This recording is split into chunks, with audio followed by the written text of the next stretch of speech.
As you know, Dr. Timothy Benson is a Jefferson City native. He played J football and graduated in 1990. Today, Dr. Benson is a success psychiatrist at Harvard Medical School and the medical director of the McLean residence at the Brook, a residential addiction facility at McLean Hospital.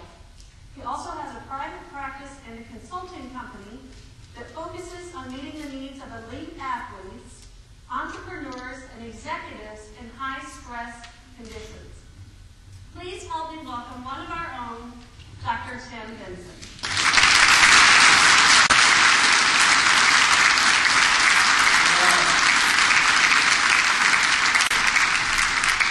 Good evening, Jefferson City. How's everybody doing? Good. All right. First of all, let me thank Janet Ware-Inlow and Missy Bono, as well as Kenny Ferguson for helping facilitate me actually getting here and coming here.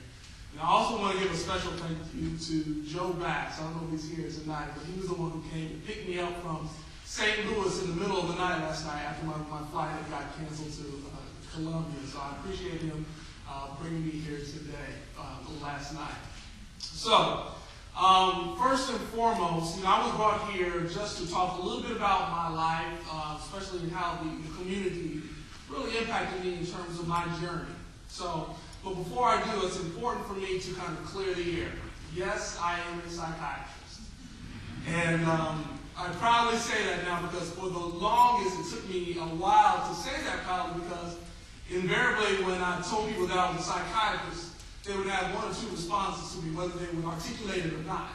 So I would say, yes, I'm a psychiatrist, and I would get this look of, and they were thinking one of two things. One, he's a psychiatrist, let me get away from him because he's probably crazy. Two, or they would think that he's a psychiatrist, let me get away from him because he's going to analyze me and find out that I'm crazy. So I'm here to assure you that number one, I am not crazy. That is, as long as I'm taking my medication, that's fine. And number two, I'm here to give a talk, not to analyze. So your secret is safe with me. All right.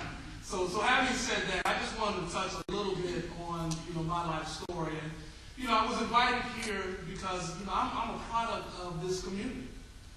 Many of you are the people who inspired me, nurtured me, and helped me through the path.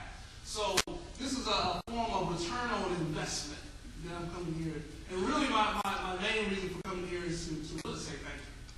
Because it is because of what you have instilled in me has enabled me to do some of the things that I've done. Now, so many people get excited, they hear all these accolades like, Tim, you're a success, and you're on Harvard faculty, you're the youngest medical director of McLean residence at the Brook, and you are one of the psychiatrists to the NBA. And, people get excited about all that. But it's interesting, those things are nice. However, the true richness is actually in the journey. And that's where the true richness is.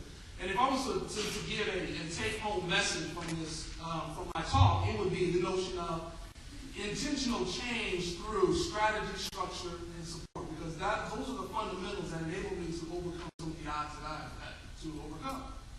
So if I'm going to talk a little bit about my life, I'll talk about at least three definable moments. I don't have a lot of time, so I want to get into this. And basically, so we got to Jefferson City from Fort Leonard because my father was in the military. So we moved here to Jefferson City. And at the time, there was a lot of things going on between my parents, and eventually they divorced, and I was about age 7. So there was my mother, who was a young single parent raising 3 boys by herself. Does anybody remember my mother? Okay, all right. So a big part of my success is because I had a dedicated mother who, instead of making excuses, she made a way to make things happen. So, my story is that when I was coming up, and just a young kid, especially in elementary school, I was one of those latchkey kids. You know what a latchkey kid? I don't even know if they have that term anymore.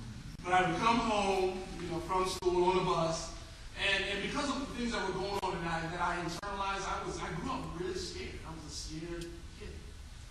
And in fact, I would come home and I would go to the basement bathroom and lock the door and stay there for hours until my mother got home. And it was interesting, it wasn't until the third grade when I had my third grade teacher at Southwest Elementary School, Mrs. Pullum. So Mrs. Pullum was one of those teachers. She was one of two African American teachers at Southwest Elementary School. And it was her, she was one of those as a matter of fact teachers who would tell it like it is. One of her common phrases was, especially when someone was acting up, she would be like, "So Benson, what's wrong with you? Is your head full of green cheese?" That was one of them. Of course, she said that in the most uplifting, inspiring way. But it was Mrs. Pullum who found out that I like word searches. Everybody know what the word searches is?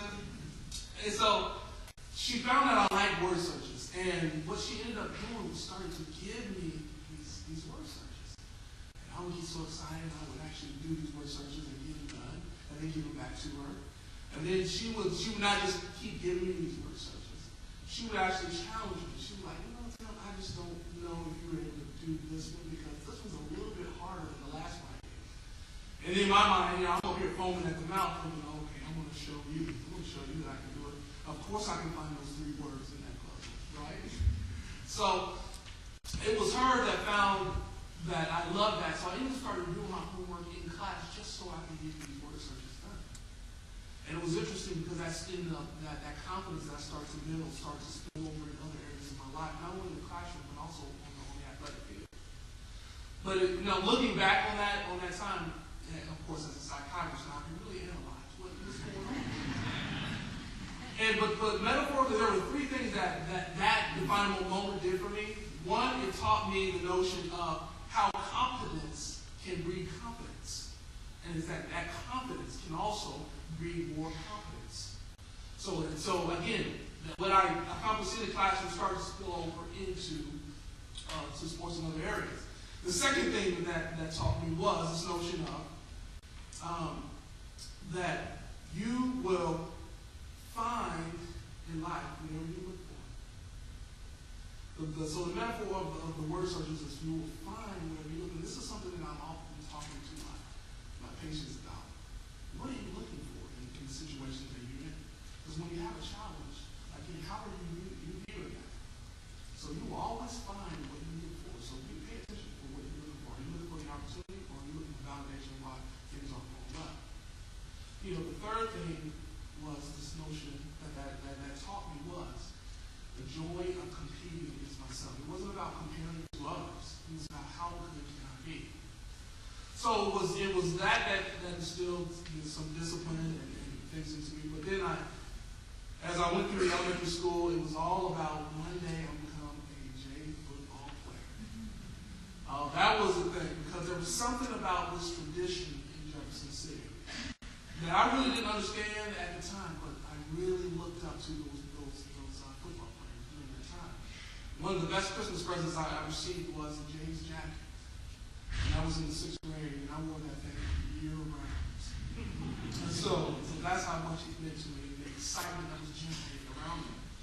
One of the biggest things was when I got into high school, I was ended up being the captain of the football, basketball, and track teams. And I was reminded today on the radio show, the person asked me, which one of your brothers was the one that carried the briefcase in high school?